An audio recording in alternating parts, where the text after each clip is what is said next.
आज OTT platform का market $365 billion यानी इंडियन रुपीस में बात करें तो 30,300 करोड़ रुपीस तक पहुंच गया है। लेकिन इतना बड़ा चेंज आया कैसे? लोग ओटीटी प्लेटफॉर्म्स पर जाकर शोज क्यों देखने लगे? इसको जानने के लिए हमें चलना होगा लगभग 35 साल पीछे, यानी सन 1990 में। लेकिन उससे पहले ये जान लेते हैं ओटीटी का मतलब क्या होता है। ओटीटी का मतलब होता है ओवर दी टॉप। दोस्तों, आपको याद होगा आज से लगभग 10 साल पहले हम लोग टीवी देखने के लिए डीटीएच का यूज करते थे। हम लोगों के घर के छतों पर बड़ी बड़ी छतरियां होती थी। डीटीएच का मतलब होता है direct to home satellite television. लेकिन सैटेलाइट टीवी का मतलब था आप अपने घर में एंटीना लगा सकते थे जिससे आप सिग्नल रिसीव कर सके, और सिग्नल को कन्वर्ट करने के लिए टीवी के पास सेट टॉप बॉक्स लगाना पड़ता था। वैसे कई घरों में आज भी इसी का इस्तेमाल करते हैं। इससे क्या हुआ, लोगों के पास और चॉइसेस आ गए। टीवी पर अलग अलग चैनल को देखने के लिए ढेर सारे और चैनल के वैरायटी ऑफर किए जाने लगे। और अगर कुछ साल और पीछे चले तो जमीन में केबल बिछाया जाता था। केबल हमारे घर तक पहुंचती थी, तब जाकर हम लोग टीवी देखते थे और सिर्फ एक चैनल चलता था, दूरदर्शन।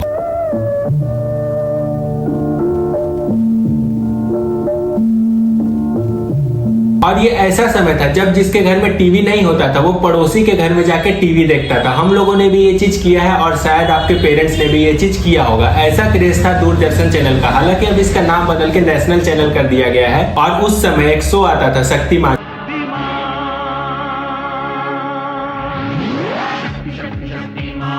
जो कि हम सभी बच्चों का फेवरेट शो था। अगर आपका भी शक्तिमान फेवरेट शो था उस समय तो आप कमेंट में जरूर बताइएगा। फिर चला ओटीटी का दौर। ओटीटी का मकसद था लोगों को बिना केबल, बिना टीटीएच, बिना टीवी चैनल्स के जरिए सिर्फ इंटरनेट के थ्रू कंटेंट दिखाना। केबल टीवी में हमें वही देखना पड़ता था जो चैनल्स हमें दिखाया जाता था। ओटीटी का मकसद था लोग अपने पसंद से कंटेंट चुने, जब चाहे देखें। ऑन डिमांड कंटेंट प्रोवाइड करना। टीवी में टाइम फिक्स होता है, ओटीटी में कोई टाइम नहीं। मूवी, सीरीज, शो जब चाहे देखो। इंटरनेट के जरिए कंटेंट को ग्लोबली पहुंचाना। ओटीटी ने सिर्फ देश नहीं दुनिया भर के दर्शकों तक कंटेंट पहुंचाया है। एक इंडियन शो ओटीटी के माध्यम से किसी भी देश में देखा जा सकता है। इसने टीवी ऑपरेटर, केबल, डीटीएच सभी की जरूरतों को खत्म कर दिया। ओटीटी ने अपना दिमाग लगाया, बीच का सभी लेयर हटा दिया, सभी लेयर को खत्म कर दिया और इसने सिर्फ आपको इंटरनेट कंटेंट दिया। इसलिए इसका नाम ओटीटी पड़ा। ओवर द टॉप, सबसे ऊपर जाते हुए इसने क्रिएटिव कंटेंट को जगह दिया। टीवी पर सेंसर टाइम स्लॉट और टीआरपी का दबाव होता है। ओटीटी का उद्देश्य था story teller, film maker, content creator को कंटेंट बनाने की आजादी देना, यूजर को पर्सनलाइज्ड एक्सपीरियंस देना। ओटीटी प्लेटफॉर्म का मकसद था हर व्यक्ति को उसके मनपसंद का कंटेंट दिखाना, और अब तो ये एआई रिकमेंडेशन भी देता है। सिंपल लैंग्वेज में बोलूं तो ओटीटी का मकसद था लोगों को आजादी देना, क्या देखना है, कब देखना है, कैसे देखना है। शुरुआती समय में इसका वीडियो स्ट्रीमिंग बहुत कमजोर था क्योंकि उस समय इंटरनेट स्पीड बहुत कम होता था। फिर 1995 में रियल नेटवर्क ने रियल वीडियो लॉन्च किया। यह इंटरनेट का पहला प्रमुख वीडियो स्ट्रीमिंग टेक था। यह ओटीटी का शुरुआती बीज था। फिर 2005 में यूट्यूब का आगमन हुआ। 2005 में यूट्यूब आया और लोगों को बड़ी मात्रा में ऑनलाइन वीडियो देखने की सुविधा मिली। हालांकि यूट्यूब को ओटीटी प्लेटफॉर्म नहीं माना जाता, लेकिन इसकी वजह से लोगों की ऑनलाइन वीडियो कंज्यूमिंग बढ़ी। लोगों को कुछ भी जानना होता लोग सीधा यूट्यूब पे जाते हैं। नेटफ्लिक्स डीवीडी रेंटल सर्विसेज देता था, यानी जो आप गोल गोल डीवीडी देखते थे जिसको कैसेट भी बोलते थे, नेटफ्लिक्स वो पहले लोगों को रेंट पर देता था घर पे पहुंचाकर। 2007 से पहले इसने स्ट्रीमिंग ऑन डिमांड की शुरुआत की। अब लोग बिना डाउनलोड किए भी वीडियो देख सकते थे।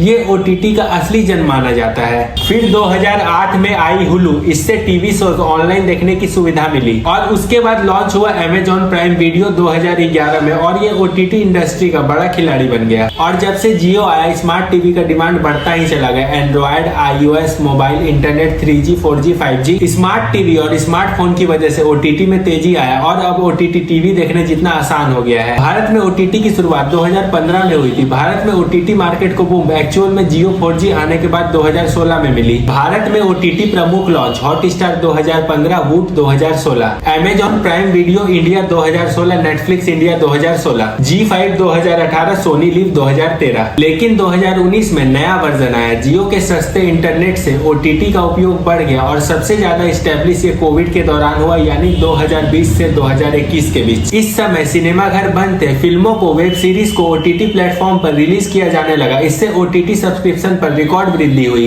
इस समय ये ओटीटी प्लेटफॉर्म का गोल्डन पीरियड था। देखा जाए तो कोविड आने के बाद बहुत सारे बिजनेस को ग्रोथ मिली और बहुत सारे बिजनेस लॉस में भी गए। स्पेशली ज्यादातर उन बिजनेस को ग्रोथ मिली जो ज्यादातर ऑनलाइन थे। कोविड के दौरान अमेजॉन ने भी बहुत सारे लोगों को हायर कर लिया था। आज ओटीटी प्लेटफॉर्म अरबों बिलियन डॉलर की इंडस्ट्रीज है। चाहे वो Netflix, Amazon Prime, Disney Plus, Hotstar, Sony Liv, ये सब जो है अब अरबों डॉलर में खेलते हैं। अब चलते इसकी कमाई करने की तरफ और जानते हैं ये पैसा कमाते कमाते कैसे हैं। ओटीटी प्लेटफॉर्म्स जो है वो कई तरीकों से पैसा कमाते हैं। पहला सब्सक्रिप्शन मॉडल, यह ओटीटी प्लेटफॉर्म का सबसे बड़ा कमाई करने का तरीका होता है, जैसे Amazon Prime, Disney Plus, Hotstar, Netflix. Users हर महीने और हर साल पैसे देकर इसका सब्सक्रिप्शन लेते हैं, इसके बदले उन्हें फ्री एड्स और प्रीमियम कंटेंट देखने को मिलता है। नेटफ्लिक्स का सब्सक्रिप्शन 499 से लेकर 799 तक का आता है पर मंथ का। अमेजॉन प्राइम का 1499 आता है पर ईयर का। यूजर इतना अमाउंट पे कर कंटेंट कंज्यूम करते हैं उनका। ब्रांड्स ओटीटी को पैसे देते हैं ताकि उनका विज्ञापन वीडियो में दिखाया जाए, जितने ज्यादा व्यूज उतनी ज्यादा कमाई। तीसरा प्रीमियम मॉडल, यह मॉडल सबसे अधिक पसंद किया जाता है लोगों के बीच, जैसे हॉटस्टार, सोनी लिव, G5। इसमें थोड़े फ्री एड्स चलते हैं प्रीमियम कंटेंट के लिए, लोग इसमें पैसे देकर कंटेंट कंज्यूम करते हैं। चौथा कंटेंट लाइसेंसिंग, इस मॉडल में कंटेंट को बेचकर पैसा कमाया जाता है। इसमें ओटीटी प्लेटफॉर्म अपने शोज, मूवीज, वेब सीरीज को दूसरे देशों या फिर दूसरे प्लेटफॉर्म में बेचकर पैसे कमाती है। जैसे अमेजॉन प्राइम ने अपने shows Disney Plus, Hotstar, sky TV आदि को बेच दिया। नेटफ्लिक्स के शोज कई देशों ने खरीदा, ये उनका बहुत बड़ा रेवेन्यू सोर्स है। पांचवा मूवी राइट डिजिटल रिलीज की कमाई। मूवी को ओटीटी प्लेटफॉर्म पर रिलीज करने के लिए ओटीटी प्लेटफॉर्म प्रोड्यूसर से बहुत बड़ा रकम लेते हैं और बॉलीवुड फिल्म की ओटीटी राइट 20 से 150 करोड़ रुपीस तक में बिकती है। छठे नंबर पे आता है इनका इन ऐप सर्विसेज। कुछ ओटीटी एक्स्ट्रा सर्विसेज भी देती है, movie rent, episode early access, live TV pack, sports add on, example YouTube movie rent, Amazon Prime rent movie section.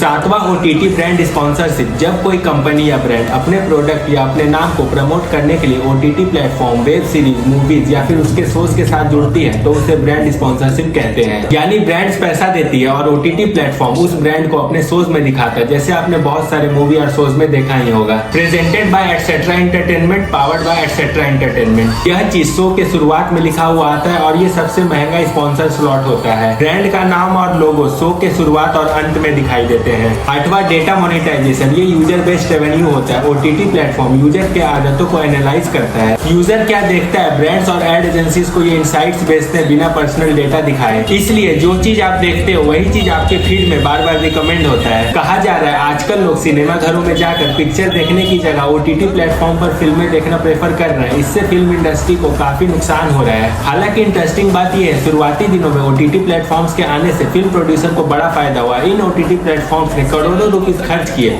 Movie को अपने प्लेटफॉर्म पर लाने के लिए। कई केसेस में 100 करोड़ रुपीस तक दिए जाते थे। फिल्मों के बजट से ज्यादा पैसे देते थे ये ओटीटी वाले कि आप अपने फिल्म को हमारे प्लेटफॉर्म पे रिलीज कीजिए। लेकिन अब इन्होंने फिल्मों को रिजेक्ट करना शुरू कर दिया है। फिल्म प्रोड्यूसर को कहा जाता है पहले आप सिनेमा हॉल में फिल्म को रिलीज करिए, उसके बाद हम लोग डिसाइड करेंगे इस मूवी को कितना पैसा दिया जाए। कई फिल्म प्रोड्यूसर जिन्होंने ये सोचकर फिल्म बनाया कि सीधा ओटीटी पर रिलीज करेंगे, उन्हें अब भारी नुकसान हो रहा है। साल 2009 ये वो साल था जब नेटफ्लिक्स ने पार्टनरशिप करनी शुरू करी स्मार्ट टीवीज और गेमिंग कंसोल के साथ। अब नेटफ्लिक्स कोई नई कंपनी नहीं थी, नेटफ्लिक्स एक्चुअल में पुरानी कंपनी, इनफैक्ट गूगल से भी पुरानी। इसकी शुरुआत साल 1997 में हुई थी रीड होस्टिंग और मार्क रेंडोल्फ के द्वारा। शुरुआत में इसे ऐसा प्लेटफॉर्म बनाया गया जहां लोग मूवी रेंट कर सके इंटरनेट के जरिए। साल 1998 में netflix.com एक वेबसाइट थी जहां आप मंथली पेमेंट देकर मूवी रेंट करा सकते थे। मतलब जो फिल्में आपको देखनी है उनके डीवीडीज पर आप क्लिक करके उसे ऑर्डर कीजिए और ये डीवीडीज आपको घर पर डिलीवर कराया जाएगा। नेटफ्लिक्स के पास एडवांटेज ये था कि लोग अब घर पे डीवीडीज ऑर्डर करने लग गए थे। ऊपर से नेटफ्लिक्स का एक मंथली सब्सक्रिप्शन था, अगर कोई बंदा